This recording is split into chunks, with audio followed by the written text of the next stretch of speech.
Hello there. This is going to be part one here. It's going to take me a while to do this project. It's a 3-point hitch blade. I want to take the blade and I want to change it. This one's 7 feet. I have a 6-foot blade that I use just for dirt. And I find the smaller one for dirt is fine because you want it to be stable behind your tractor and solid when you're pulling something. And the width of my tractor is about 6 feet, which works well for dirt, and you can pull really hard the dirt. However, I want something that I can use for snow plowing. So for a snow plow, I want something that's wider than that wheelbase of 6 feet. So that wheelbase is 6 feet. If you turn the blade, it ends up that you'll build a mound basically in front of the tire. So it doesn't work. So what I want to do is I want to take this one that I found is a 7-foot blade, 3-point hitch blade, and I want to change it into an 8.5-foot blade. So 8.5 feet with my tractor width of 6 feet. When I angle the blade, especially if I turn the blade completely around and I'm pushing and I'm backing up, 8.5 feet is going to give me lots of clearance. I can go over the side of the bank when all of the snow will go over the side of the bank, or if I'm up beside a building and I want to go beside that building and clear the snow right up away from the building, you'll be able to do that. I'm going to put markers on the 3-foot markers on either side of it so you can actually see where it is at all times. And it's just something that's better, especially when people who drive tractors know this. You have to have something bigger than what that if you want to angle it when you're pushing snow. The other thing is, what else am I going to say here now? Okay, I'll get you to have a look at what I'm doing here and what happened to this blade. So if you look in here at this blade, I already got to take it apart. When I flip this up, you'll see that it's bent. Right at that bolt hole, you'll see it's bent. And you look at this blade here, when I stand it up, you'll see that little bit of a wow in that blade, okay? So I'm going to take that wow out with heat. I'm going to use a new piece of angle iron. It's going to be 4" by 4", which is going to give it more support for the grader to push. This is the blade that was on it. Now you can see right at that push point, that's where it broke, okay? And that's where the weak part is basically the way this is designed is right up close to that point. So what I want to do is strengthen that point with a 4x4 angle here. That same 4x4 angle that I put here, I only have a little 3x3 here to show, but that's going to go that full distance across, and then I'm going to add another 9 inches out on either side, and I'll show you how I'm going to do that in a minute. And then that I got another 4" 4x4 angle that I'm going to put on the top like this, and then I'm going to get some belting. The belting is going to go down about 8 to 10 inches. Now the key with the belting is you want enough belting so that it actually creates like a tornado of snow. You know, you want to do the big smoke, okay? So when you're coming down with your tractor, you want it to smoke all of the snow right over, you know, whatever edge you're trying to get to. It's just blowing it right over. So the belting aids in doing that. Now what you're going to find with belting is, I've seen belting on Amazon anywhere from $300, well, okay, say $200 to $500 for some little belting kit, okay? The other thing I've seen is there's an equipment supply place outside of my town, and he's selling it for $16 a foot for a 3-foot. So belting, used belting, that's 3 feet to 4 feet in diameter. He wants $16 a foot for. Okay, I'll tell you right now, that is a bunch of baloney. I worked in industry, okay? All of these beltings, when we get them replaced in the mill, they're all freebies, basically, and the belting company takes them back.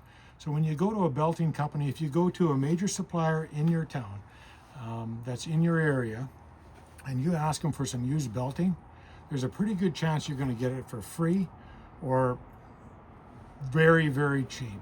but you just take the whole roll and take it home and use it for what you need it for. Okay, you'll find has many uses. So don't get conned into this idea that you've got to spend this kind of money on a blade. This blade, because it was damaged, I bought it for 200 bucks.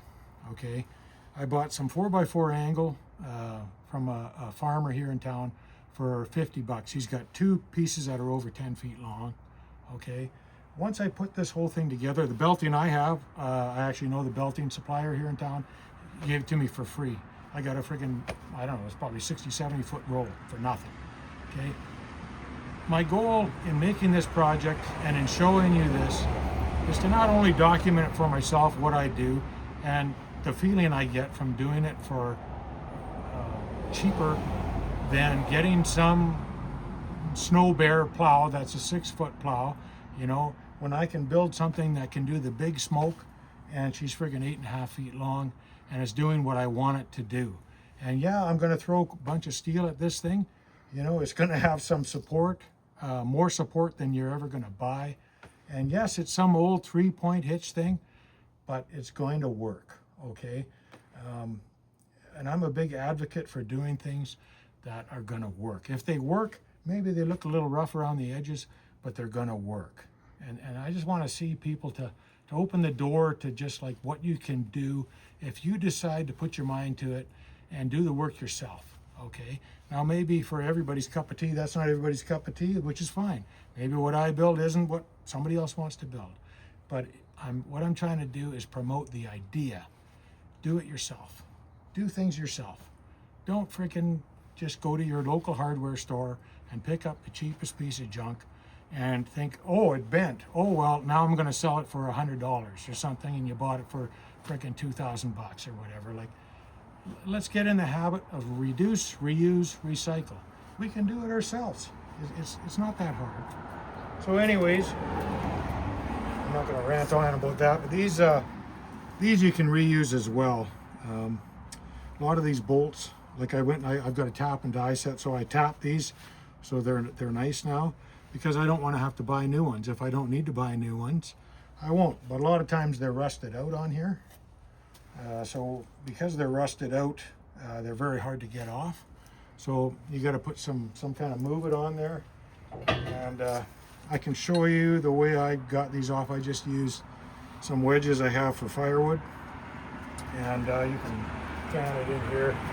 So I guess I'll pull this off. I'll put this one here. So the bolt comes through here, right? So all I did was take these, wedge them in between. Wedge them in between here, and then just keep that pressure on the back side while you're trying to spin them off with your impact wrench. Okay, that worked well for me, and I managed to save every one of these bolts. And I've got new nuts on them. These are the old nuts. I had some new nuts laying around. But I also trace these with a tap as well. In case I need some of them, I can reuse them. But that's how I got it off, and it worked well and helped a lot. Just take about three wedges and put them through here, pound them in as you're trying to take them off, so that that square head stays in the blade while you're trying to spin them off, right? Okay, so that's what I did. So now this blade that's damaged, I'm going to take the big end of that blade and I'm going to weld it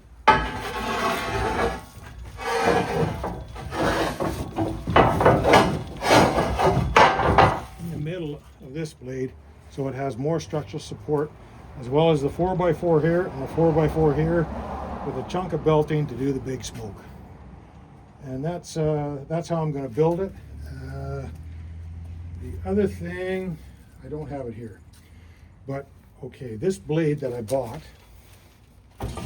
it's 8'6", which is what I wanted. The spacing's different, so I'm going to have to re-drill the holes. But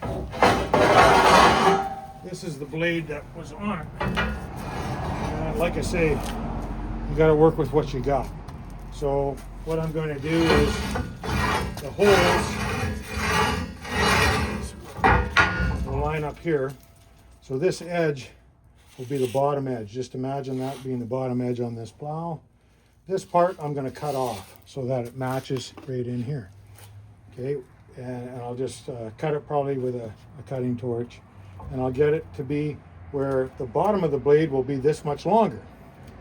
Why, you know, I mean, it's what I had, but in actuality, it'll work better because this, and you'll see it when it's all done, but this part here, I'm going to pipe it.